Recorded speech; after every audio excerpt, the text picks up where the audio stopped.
Chapter 49. Jeremy lay in a field of soft grass, his eyes closed, his mind in a state of bliss. He felt warm and peaceful until a cool breeze blew over his skin. It whispered to him, but the words were faint and far away. A hint of despair clawed at his heart. It told him he should be crying. He was in trouble, in serious danger. It sounded like Ian, but he couldn't be sure. Jeremy felt the breeze dance across his face, its invisible fingers running through his hair and tickling his eyelashes. It blew over his body, and Jeremy realized he was nude. He opened his eyes and stared into the crystal blue sky. I'm dreaming.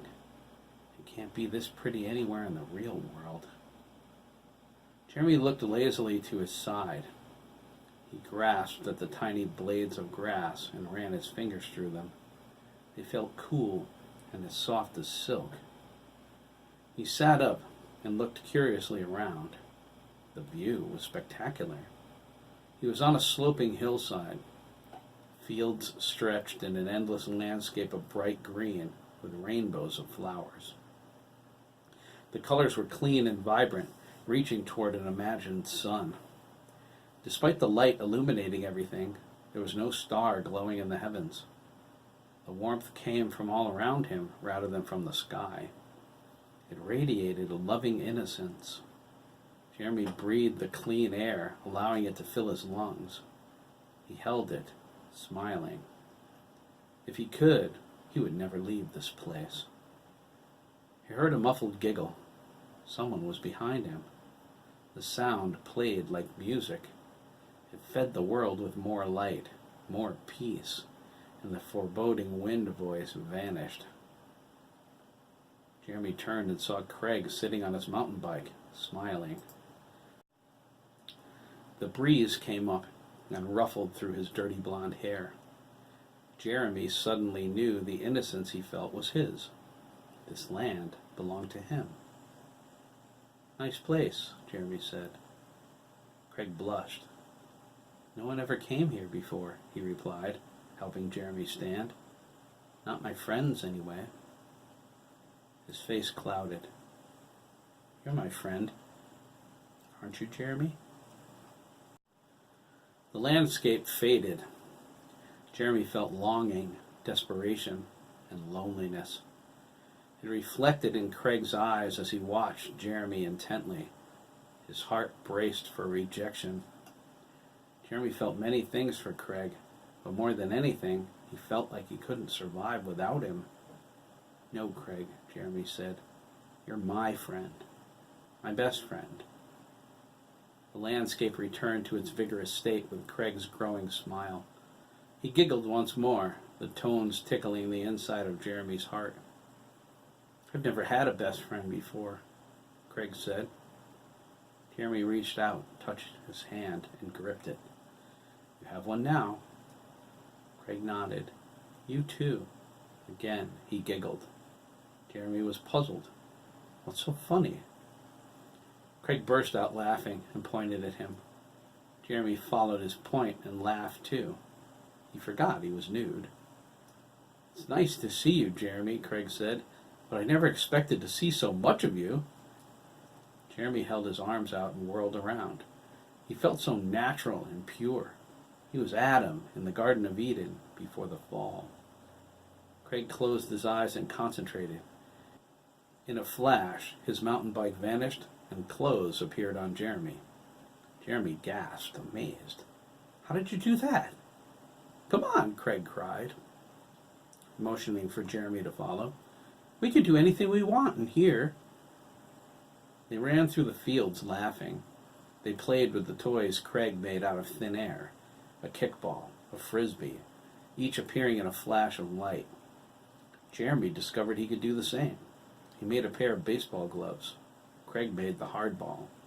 They tossed it back and forth. Jeremy vowed they would be friends forever. Do you mean that? Craig asked. Jeremy dropped his glove on the ground and walked up to him. He looked deep into his soft hazel eyes. Always. I mean it. I promise. A tear ran down Craig's cheek. It's been lonely in here. I know, Jeremy said, wiping it away. But it won't be any more. I'm here now, and... The temperature dropped, interrupting him. A freezing wind blew. Jeremy held Craig by the shoulders, his heart beating faster. What is it? He hollered over the wind. What's happening? From the far horizon, a deep inky black, the color of used motor oil, seeped through the fields. It drowned every color in foul-smelling darkness. The sky became metallic gray. Daddy's home, Craig softly replied. All of the emotion drained from his face, and he walked away. Jeremy called for him to wait, but he didn't. He ran to catch up, but he was thrown to the ground by a massive tremor. It shook the world with such force, he couldn't get his balance. Jeremy watched, wide-eyed and fearful. Craig stood a few feet away, his hands politely behind his back, staring at his feet. A house tore out of the ground, ripping through the oily grass. It rose through the fresh black earth, sending dirt and dust everywhere. Despair gripped Jeremy as he stared at the one-story peeling monstrosity. The number 5 hung loosely on the wall by the front door. Jeremy thought, it's Jack's house. The sight of it filled him with dread. The screen door whipped open, snapping off the lower hinge. Jack stood in the doorway, dirty and sweaty. He wore a day's growth of reddish-brown beard on his face and held a huge bottle of Jack Daniels in his left hand. He glared at Craig. His right hand opened and closed around the buckle of a thick black leather belt. Get over here, Jack slurred. His voice was so malignant, Jeremy nearly wet his pants. He cried out as Craig shuffled toward him, begging him to stop, but he didn't. Craig inched forward like a sinner about to incur judgment. He paused at the bottom of the stairs. The sky was as black as the grass now. Gray clouds jetted by, the wind blowing fiercely. It uprooted flowers, slimy and dead, from all over the fields.